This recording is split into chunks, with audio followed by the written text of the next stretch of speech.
Amici bellini, buona la prima. Allora, voi dovete sapere una cosa, che io mi scrivo tutto, no? Sapete, aspetto, la prudenza, la prudenza. Benvenuti, iscrivetevi al canale, siete capitati per caso, come mai, come vi fatemi sapere, benvenuto proprio tu e ai nuovi iscrivetevi al canale, eccetera, eccetera. Li facciamo 5.000 like, forse un po' troppo, però si può arrivare ad 800 like. Quando è finita 6 a 2, no, è finita 5 a 2, però 6, perché quello di Zerbina, o quello di Unas, 900 like, perché è finita quasi 7 a 2, quindi 800 like immediatamente e andiamoci a rivivere un pochino la partita, le pagelle. Io volevo fare sto giochino quest'anno, non so se...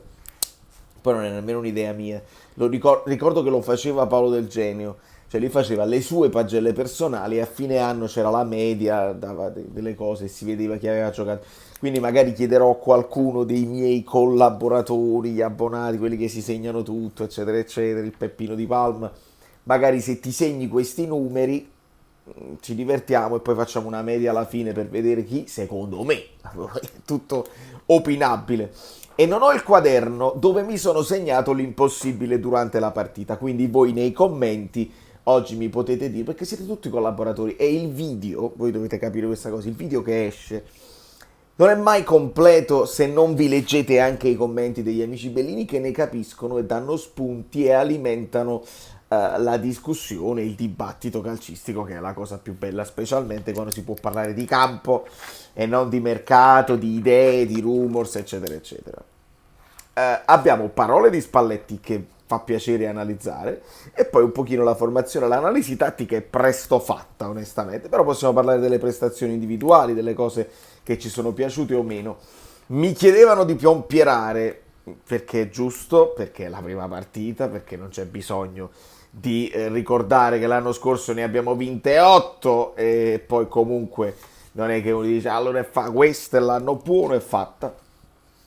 Calma, non c'è bisogno nemmeno di dircelo tra di noi, che dobbiamo analizzare tutto, che va bene tutto, che va male tutto, che va tutto, è tutto in equilibrio. Però era importantissimo cominciare bene e l'abbiamo detto in una giornata in cui hanno vinto tutte e e hanno perso tutte, quindi non ci sono stati pareggi e il Napoli doveva assolutamente vincere. Il Napoli vince anche largo, poteva vincere più largo, ma è lo stesso Spalletti che dice in alcuni momenti siamo stati poco cattivi, non cattivissimi, devi fare gol nel primo tempo. Ricordiamo, il primo tempo siamo arrivati ad 80%, come?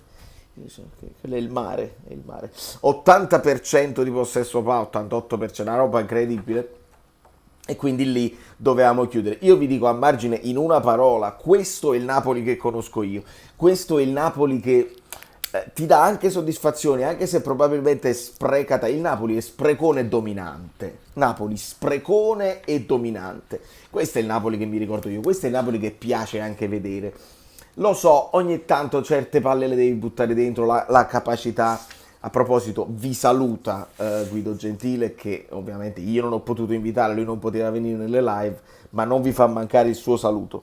E siamo alle solite, cioè proprio le solite proprio, la percentuale realizzativa rispetto ai tiri che fai. E quindi, e questo a me piace pure anche prendere un paio di gol e poi ne fai 5, onestamente, piuttosto che aspettare qui lo Spalletti che abbiamo visto nel finale dell'anno scorso, un po' più sparagnino, un po' più aspettare e poi speriamo che qualcuno segna.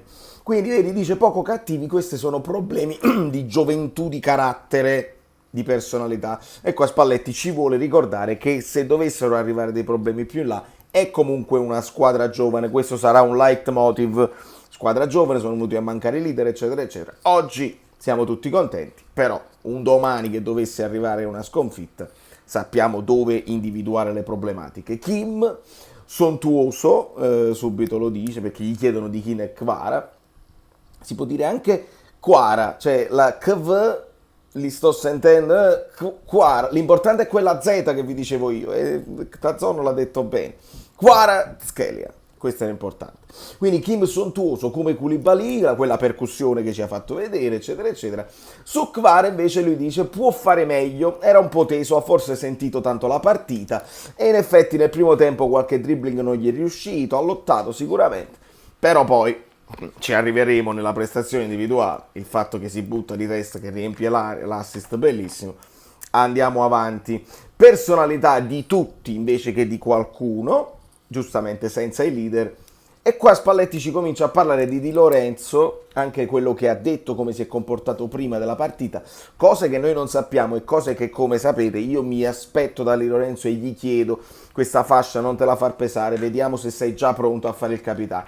E da quello che ci sta dicendo Spalletti, evidentemente Di Lorenzo si sta calando nel ruolo e sta cominciando anche a dare qualcosa in più ai compagni, proprio come comunicazione ed è importante.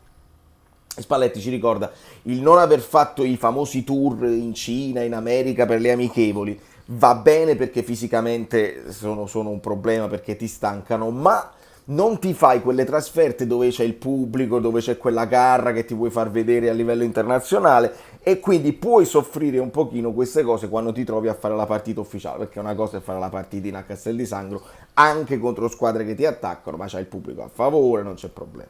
Quindi bene, il risultato è per certi versi, dice Spalletti, anche clamoroso, e poi ci cita Lobbo, ci cita Di Lorenzo, ci cita Rachmani. Poi intervista, domanda della Giorgiana dove ci ricorda il gol e l'assist. Spalletti pure un poco stizzito, l'ha liquidata male. Spalletti un po' più, permettimi di chiedertelo, un pochino più gentile con la giornalista Giorgiana.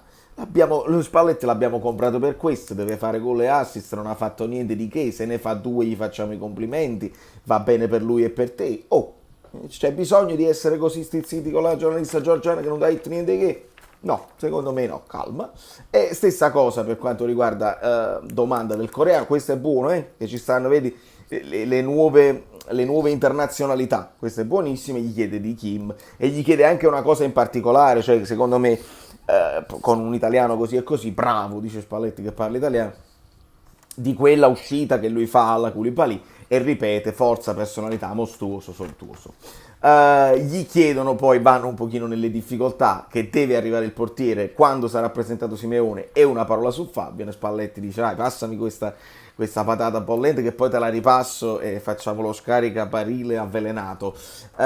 Diamo i meriti a chi c'è senza parlare di chi non c'è o chi non vuole venire a giocare con noi. Allora, tutti stanno parlando di Fabian, ora dobbiamo capire, non abbiamo dichiarazioni ufficiali in merito che Fabian non è voluto partire con la squadra, o se la squadra ha deciso di non farlo partire, oppure se questa è una frase che si rivolge alle altre figure di mercato che magari hanno detto di no. Potrebbe essere un Dybala, che il Napoli comunque ha confermato di aver cercato, e poi hanno capito entrambi, Dybala e il Napoli, che non si prendevano, non erano giusti per entrambi. Spalletti dice, e fa bene secondo me, questa è la squadra che teniamo adesso, hanno fatto bene, diamo i meriti a chi ha fatto bene senza dover parlare di quelli che non ci sono o che non vogliono venire. Quindi molto bene questo, perché comunque il mercato adesso si parla di Ndombele e si dà quasi ufficialità, dobbiamo aspettare. Io ho sentito come si dice, editing, non lo posso fare, un valzer di centrocampisti che potrebbe sbloccare se Rabiot va al Manchester United, la Juventus quindi si può prendere Paredes, quindi il PSG si può prendere Fabian, quindi il Napoli si può prendere Ndombele.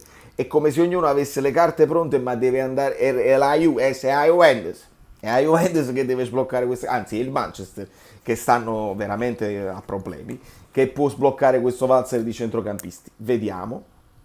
La griglia dove ci mettono in basso non è un problema, dobbiamo dimostrare noi, si vincima è più facile, si partima è più difficile, e qua non ci sono dubbi. La difesa l'ho vista un po' nervosa, eccetera eccetera. No, e qua è un bello spunto tattico che ci dà Spalletti. Dice: io gli chiedevo di continuare a sfiancare il pressing che facevano su Lobotka, perché uno dei due attaccanti del Verona andava a prendere il nostro play, quindi i due difensori, Rachmani, Kim, se la dovevano anche passare tra di loro per sfiancarli e fargli fare metri, dopodiché le marcature si allentano e tu piano piano puoi avanzare, eccetera eccetera.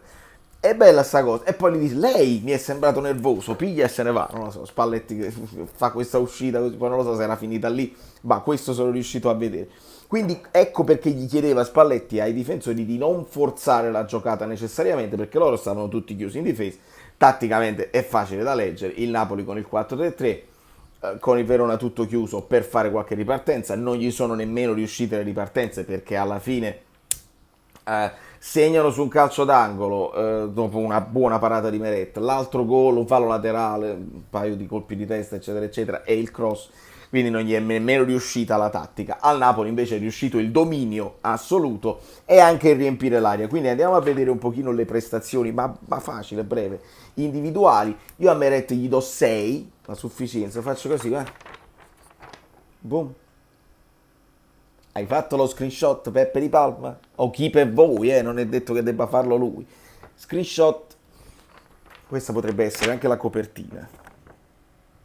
Non lo so, perché è difficilissimo senza computer. A Meret gli do 6 perché rivedendo le cose non credo potesse fare di più sui gol subiti, quindi incolpevolette praticamente come al solito. Una bella parata la fa, un'uscita così e così di pugni, un'uscita un po' più sicura, insomma niente di che.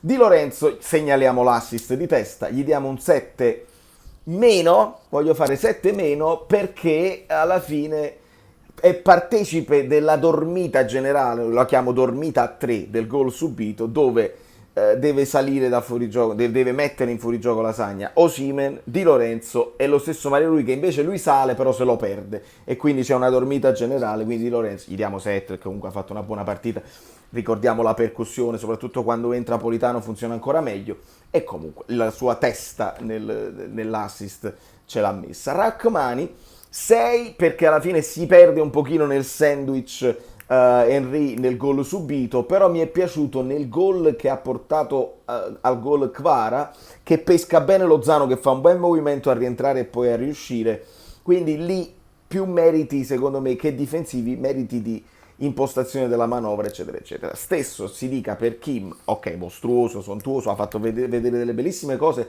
anche molto attento, però gli do 6 e non di più per quella ammonizione nel finale che deve capire che non deve fare. Molto simile a Koulibaly, anche Koulibaly faceva queste cose che ogni tanto dicevo, ma perché te potevi sparagnare? Un po' come anche Mario Rui gli do 6, non è stato scintillante come altre volte ci ha fatto vedere di essere scintillante, ma si sta occupando anche dei calci di punizione e tira un buon calcio d'angolo sul quale poi segnerà Osimhen, quindi così bene. All'Op io gli devo dare 8, è anche per questo che devo dare voti più alti a centrocampo, che devo mantenere la difesa su questi voti qua.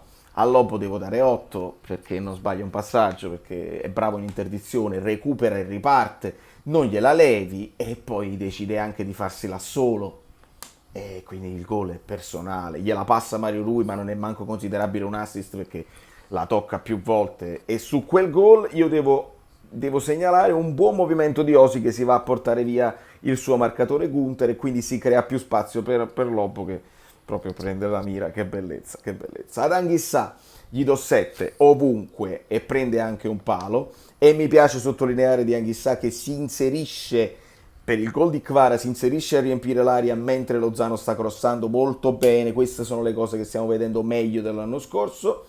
A Zielu gli diamo il gol, gli diamo 7,5 non solo per il gol, perché mi è piaciuta la prestazione, anche nel primo tempo ha trovato bene gli spazi e provava lui sempre a giocare di prima, quindi a far stancare gli avversari che dovevano rincorrerlo. A Lozano 7, molto vispo, forse uno dei migliori del primo tempo e anche autore dell'assist. A Osi non ha fatto una partita probabilmente straordinaria, però si deve prendere 6,5 come minimo perché fa il gol, perché fa l'assist per Politano, cerca di venire incontro e viene incontro, dove l'ho scritto qua, in quale gol? Ah, per il gol di Zielinski, lui viene a centrocampo a prendere palle e a smistarla, poi dopo Mario Rui serve Kvara, il quale di prima serve Zielinski che va a riempire lo spazio lasciato da Osimhen, quindi quello è un gol bellissimo e sta provando a fare tutte queste cose. Si è mangiato il gol nel primo tempo? Sì. È un fine dicitore con i piedi? No. È un pericolo perché poi salta di testa e quindi se ti prendi lui a uomo ne hai liberato un altro che Kvara? Sì. Quindi 6,5 gol e assist, io penso che meno chiesto non ci può dimostrare, e a Kvara gol e assist anche lui 7,5. Segnaliamo l'ingresso di Elmas che è un assist a Zerbin davanti al portiere, l'aveva comunque messo, poco altro. Zerbin purtroppo, gioventù, insomma, non riesce a fare quel gol, poi si trova sulla traiettoria del portiere quando segna un ass. Politano almeno 7 se lo deve prendere perché entra benissimo, il gol lo fa. Olivera si vede poco e un ass fa anche molto bene in quel periodo, quel poco minutaggio da prima punta che viene incontro, un po', se vogliamo, alla Mertens, fa delle belle cose. Quello è il Napoli sul velluto, ecco, il Napoli sul velluto lo conosciamo, capace di goleade, capace di bellissime azioni tecnicamente, eccetera, eccetera. Non c'è bisogno di pompierare, però godiamoci il percorso. Io sono quello che vi dice godiamoci il percorso. Ecco, godiamoci il percorso, non facciamo sentenze così. Allora, siamo fortissimi quest'anno, molto meglio, senza Koulibaly, senza Insigne, senza Mer, senza Ospina, molto meglio.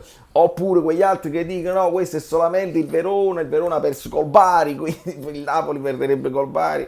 No, dobbiamo goderci il percorso, dobbiamo goderci partita dopo partita, perché sappiamo che probabilmente la questione portiere va risolta. Dobbiamo vedere, andandosene via Fabian, se arriva Ndombele, la questione Raspadori è ancora tutta da risolvere. Simeone verrà, perché già stanno facendo le fotografie, si aguaglione, ma questo non è un problema. Il Napoli, anche l'anno scorso, ha dimostrato, seconde linee, prime linee, quando tutto va bene, tutto va benissimo e ci troviamo.